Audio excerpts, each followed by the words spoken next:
ሰላም ጤና ይስጥልኝ መጠለያ ፖድካስት ቤተሰቦቻችን እንደምን ሰምታችኋል?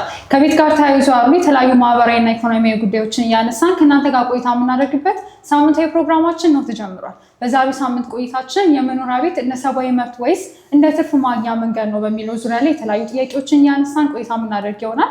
እስከዛው አብራችሁን ቆዩ። እንደምን ሰነበትካችሁ? ሰላም ነኝ። አዲስ እንዴት ነሽ? እግዚአብሔር ይመስገን። እግዚአብሔር ይመስገን። እኔ በጣም ደህና ነኝ። እንግዲህ ለተመልካቾቻችን እንዳስተዋወቅ ነው የመኖሪያ ቤትን እንደ ሰብአዊ መብትነት ወይስ እንደ ትርፍ ማግኛ ኮንሲደር ይደረጋሉ በሚለው ዙሪያ ላይ የሚመለከታቸው አካላትን እያነሳን ቆይታ የምናደርግ ይሆናል። ያው እንግዲህ እንደ መግቢያ እንዲሆነ መንግስት የመኖሪያ ቤት ባለቤትነት ለህዝቡ ለማረጋገጥ ሰብአዊ መብት ስለሆነ ማለት ነው ምን አይነት ስራዎችን የመስራት ኃላፊነት አለበት? ፕሮቫይድ ማድረግ ነው ወይስ ደግሞ አክሰስ እንዲኖራቸው ዜጎቹ አክሰስ እንዲኖራቸው መንገዶችን ማመቻቸት ነው በሚለው ዙሪያ ላይ ብናወራ መልካም ነው። በጣም ጥሩ። ይህን ሀሳብ ስናወራ እንግዲህ አዲስ ስለ ሰብአዊ መብት አንስተን ስለሆነ አሁን ያለንበት ሳምንት በዓለም ደረጃ ሰብአዊ መብት ቀን ተብሎ የሚከበርበት ነው። የሰብአዊ መብት ቀን በፈረንጆቹ አቆጣጠር ዲሴምበር 10 ወይም ደግሞ በሀበሻ ታህሳስ 1 ይውላል። ሰብአዊ መብት ሲባል ማንም የማይሰጠን ማንም ሊነሳን የማይገባ የሚባል ሀሳብ ነው ያለው። ከዛ አኳያ እንግዲህ መኖሪያ ቤት ወይም ደግሞ መጠለያ የምንለው ኮንሰፕት እዛ ውስጥ ይካተታል የሚል ሀሳብ ከኛም ከሌሎቹም በተደጋጋሚ ይሰማል። የመኖሪያ ቤት ሲባልና መጠለያ ሲባል ደግሞ ልዩነቱን ግልጽ ማድረግ ያስፈልጋል።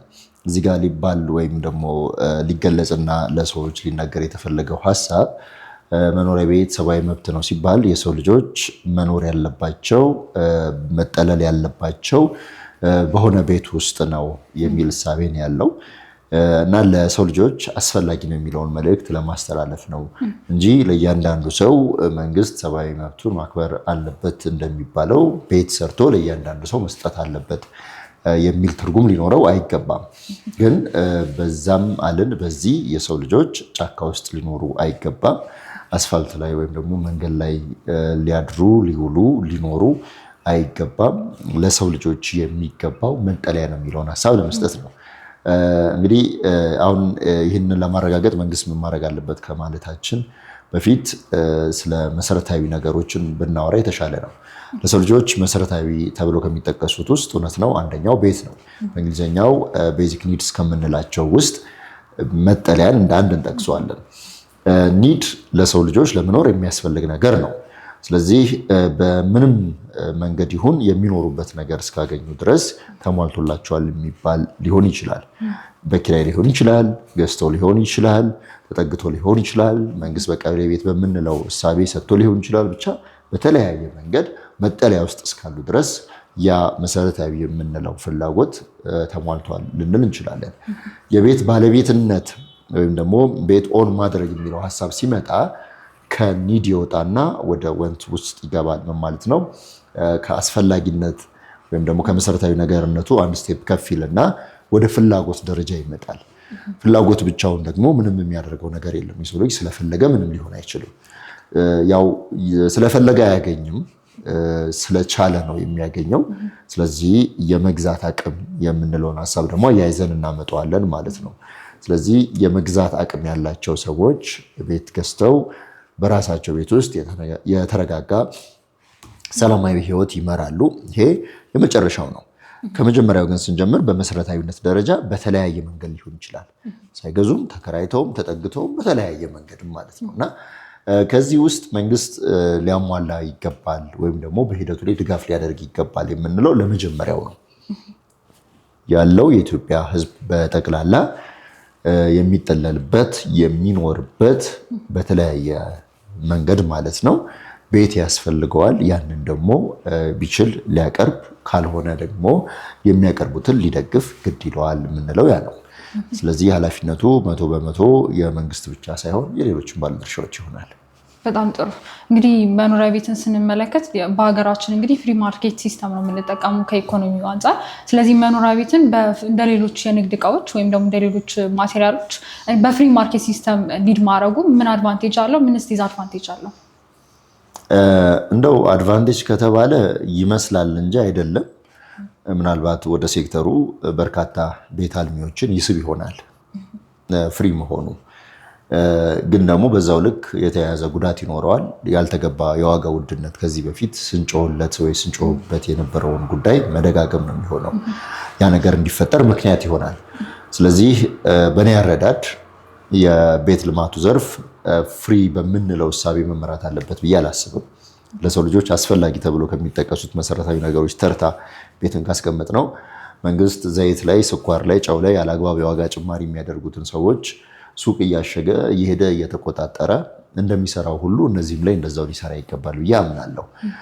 ምክንያቱም መሰረታዊ ከተባሉት ተርታ የተሰለፈው አንዱ መጠለያ ስለሆነ ማለት ነውና ከዛ አኳያ ፍሪ የሚባለው ሐሳብን ባልተገባ መንገድ የሚጠቀሙና ሐሳቡን ወይም አሰራሩን አቢዩዝ የሚያደርጉ አልሚዎች የበዙበት ገበያ ስለሆነ ፍሪ መሆን የለበትም የሚል የግል አቋም አለኝ፣ ሐሳብ አለኝ። ያም ስለሆነ ነው እንግዲህ መንግስትም በሚገባው ልክ ከዚህ ቀደም በነበረው አሰራር ስላልተቆጣጠረው ይመስለኛል ኢትዮጵያ በቤት ዋጋ ውድነት ከዓለም ቀዳሚ እንድትሆን ያደረጋትና ስለዚህ ከዚህ አኳያ ፍሪ የሚባለው ተገቢ ነው ብዬ አላምንም። ያው እንግዲህ በዋጋ ጭማሪው ስንመለከት ያው ያልተገባ ትርፍ የሚያገኙ ተቋማት አሉ። ስለዚህ በዛ ምክንያት ደግሞ ያው ዝቅተኛ የኑሮ ደረጃ ላይ ላለ ሰው ደግሞ አፎርድ ለማድረግ ይከብዳል። እንግዲህ እስቲ ወደ ኢንቨስትመንት እንምጣ።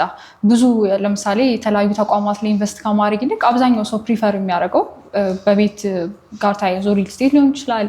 እንደዚህ አይነት ተቋሞች ላይ ኢንቨስት ማድረግን ተመራጭ ያደርጋሉ እና ዋና ምክንያቱ ምን ሊሆን ይችላል?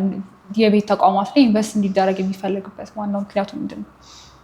የመጀመሪያው ምክንያት ሴክተሩ ላልተገባ ከፍተኛ የሆነ የትርፍ መጠን የተጋለጠ ነው ማለት ነው። 400 እና 500% ድረስ ይባላል አንዳንድ ቦታዎች ላይ። ቀላል አይደለም። 4 እና 5 እጥፍ 5 ሚሊዮን ኢንቨስት ያደረገ ሰው እስከ 20 እና 25 ሚሊዮን ብር ሪተርን ያገኛል ማለት ነው። ይሄ አሮዋዩን ስትሰሪው በጣም ከሚባለው ላይ አዋጭ ያስኬዳል። ለዚህ ደግሞ ምክንያቱ ይሄ ፍሪ የሚባለው እሳቤ ነው። በፈለገው ይገንባ በፈለገው ይሸጥ ተብለው ልቅ የተለቀቀ ገበያ መሆኑ ነው። ስለዚህ ትልቅ ትርፍ ስለሚያገኙ ሰዎች ኢንቨስት ለማድረግ ይሮጣሉ። ከዛ ባሻገር ደግሞ ሳይሰራ የሚገኝበትም ነው ማለት ነው። አንድ ሰው እጁ ላይ አንድ ቤት የሚገዛ ገንዘብ ካለው ቤት ከገዛ ሳይሰራ ኢንቨስት ስላደረገ ብቻ ቤቱ ላይ ቤቱ በሚፈጥረው ገቢ እንደዚሁም ደግሞ በየጊዜው በሚኖረው የዋጋ ንረት አማካኝነት ገቢ ያገኛል። ያንን ገቢ የፈጠረው ወይም ትርፍ የፈጠረው ስራ ሳይሆን የዋጋ ንረት ነው። የዋጋ ንረቱም ደግሞ ያልተገባ ነው። እንግዲህ ቢዝነስ በተለያየ መንገድ ሊያድግ ይችላል። በሆነ አጋጣሚ የሚመጡትን የዋጋ ንረቶች ተጠቅመን እጃችን ላይ ያለውን የገንዘብ መጠን የምናባዛበት እድል አለ። ከስንት አንድ ጊዜ የሚመጣ ነው በቢዝነሱ ዓለም። ከዛ ባሻገር ደግሞ በመሸጥ በማትረፍ እና የማገላበጥ የምንለው ሀሳብ አለ አይደለ? በዛ ውስጥ ደግሞ መንቀሳቀስ ያለ ነው።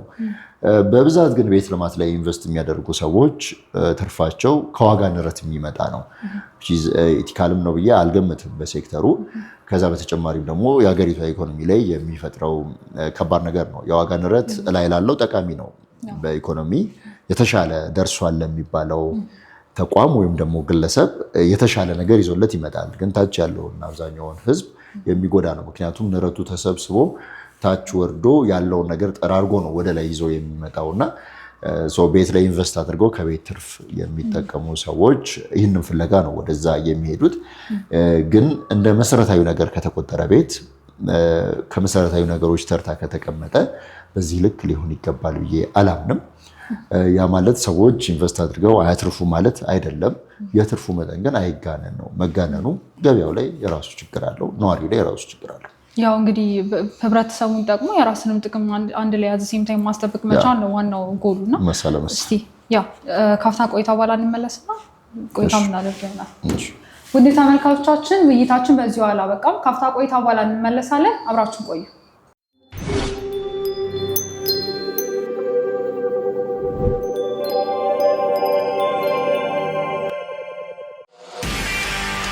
እንኳን ደስ አላችሁ፣ እንኳን ደስ አለን። ኪ ሃውሲንግ ፋይናንስ ሶሉሽን ጥቅምት 22 ቀን 2018 ዓ.ም ባከናወነው መርሃ ግብር በ83 ሺህ ብር ቅድመ ክፍያና ከ2 ሺህ ብር በሚጀምር ወርሃዊ ቁጠባ የቤት ባለቤት ለመሆን ለተመዘገቡ እድለኞቹ ቤቶቹን አስረክቧል። ያው ቁልፉን ተረክቤያለሁ። በጣም ደስተኛ ነኝ። የሁለት ልጆች እናት ነኝ። ልጆቼም እንኳን ደስ አላችሁ። በጣም አመሰግናለሁ። እውነት በጣም ደስ ብሎኛል። እጅግ በጣም ደስ ብሎኛል። ከጠበቅኩት በላይ ነው። ቤት በጣም አስቸጋሪ ነው። በዚህ ሰዓት ማግኘት ይከብዳል። ስለዚህ በጣም ደስ ያለኝ። እናንተም የዚህ ድል ተጠቃሚ ለመሆን ለመጨረሻ ጊዜ እየተደረገ በሚገኘው ምዝገባ በ83,000 ብር ቅድመ ክፍያ በመመዝገብና በወር ከ2,000 ብር ጀምሮ መቆጠብ ከቻላችሁ የቤት ባለቤት መሆን ትችላላችሁ። ኬ ሃውሲንግ ቀላል ነው። ኬ ሃውሲንግ ቀላል ነው። ኬ ሃውሲንግ ቀላል ነው።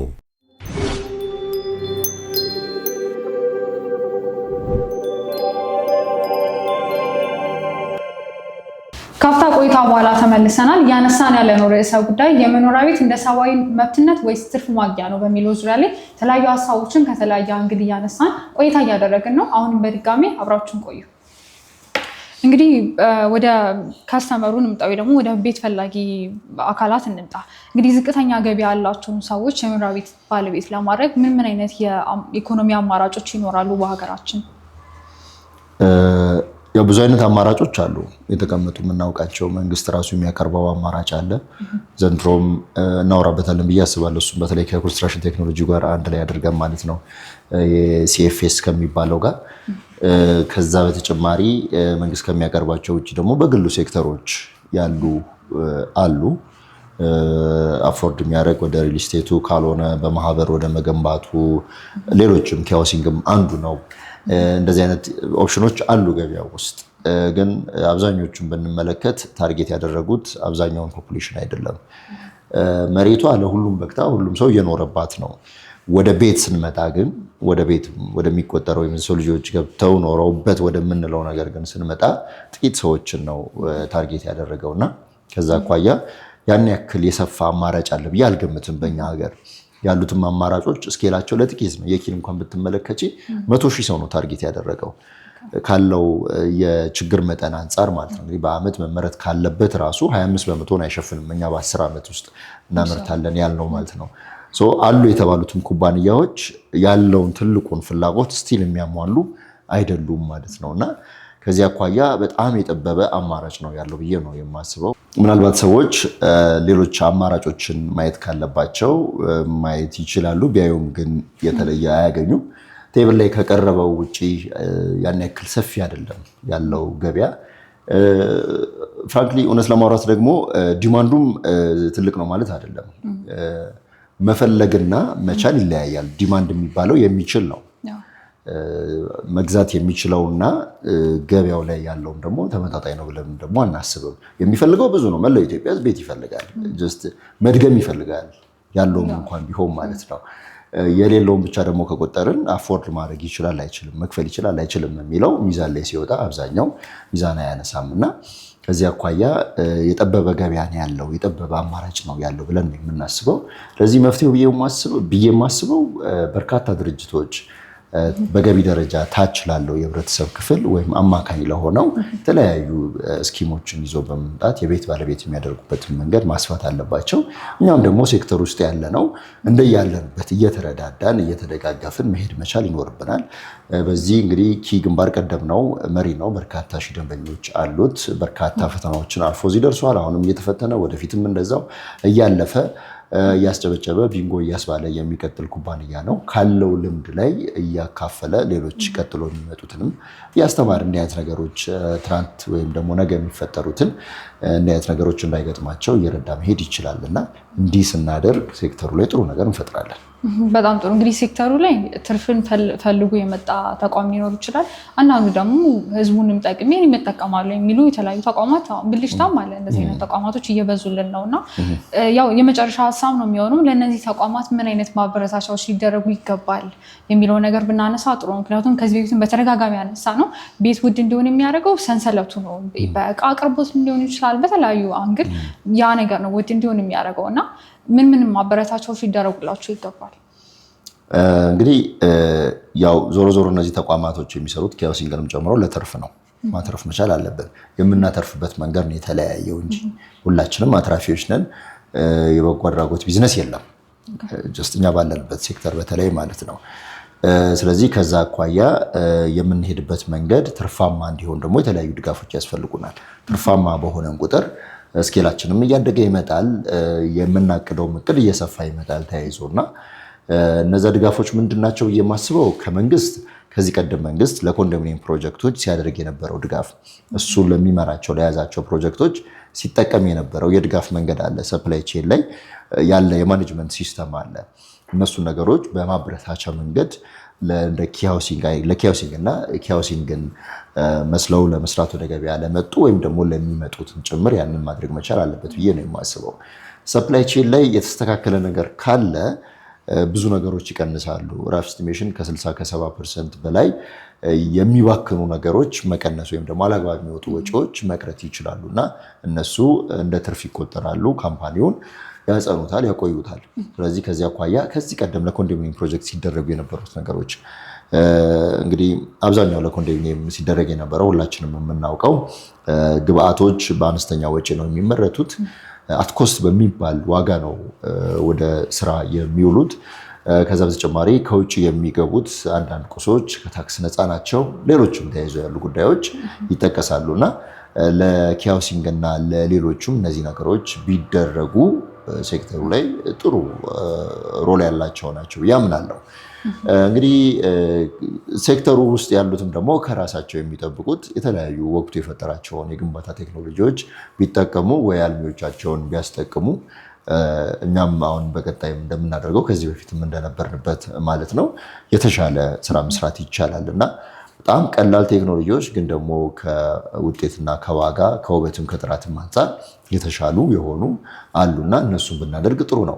እንደው ሰሞኑን መንግስት ራሱ 100 ሺህ ቤቶችን 50 ሺህ በራሱ 50 ሺህ ደግሞ ከሌሎች አጋሮች ጋር በመሆን አቀርባለሁ በዚህ ዓመት በማለት በኮንፊደንስ ያንን ቁጥር ይዞ የወጣው የተማመነው አንድ ነገር ነው፣ የግንባታ ቴክኖሎጂ ነው። እንግዲህ እሱን ሌላ ፕሮግራም ላይ እናወራበታለን ወደፊት ማለት ነው። ከ60 እስከ 70 በመቶ የሚሆነውን የግንባታ ግብአት ወጪ የሚቀንስ ማለት ነው። ይህ በጣም ትልቅ ነገር የቤት ዋጋ ላይ ቀላል አይደለም የሚለው እሱን ከሌሎች ጋር ደግሞ ቢያጣምር ቤት የሚገነባበት ዋጋ አሁን ከምናውቀው በታች አሁን በካሬ ሜትር እንግዲህ እስከ 40 ሺህ ብር እያለን ነው የሚገነባበት። ከዛም በታች የሚሆንበት እድል አለ። ከዚህ አኳያ ብንሰራ መንግስትም ደግሞ ቢሰራልን የተሻለ ይሆናል ብዬ አስባለሁ። ያው እንግዲህ አሁንም ተስፋዎች አሉ፣ ብልጭታዎች አሉ በዚህ ሴክተር ላይ የሚሰሩ እነሱን ሊበረታቱ ይገባል። እነዚህ ተቋማትም ደግሞ በቴክኖሎጂ የዘመነ አገልግሎት መስጠት ይገባቸዋል ብዬ አምናለሁ። ስለነበረን ቆይታ ከልብ አመሰግናለሁ። ቴንክ ዩ። አመሰግናለሁ። ውድ ተመልካቾቻችን ለዛሬው ሳምንት የነበረው ቆይታችን ይህንን ይመስል ነበር። በቀጣይ ሳምንት በአዲስ ሀሳብ ከእናንተ ጋር ቆይታ ማድረጋችን አይቀርም።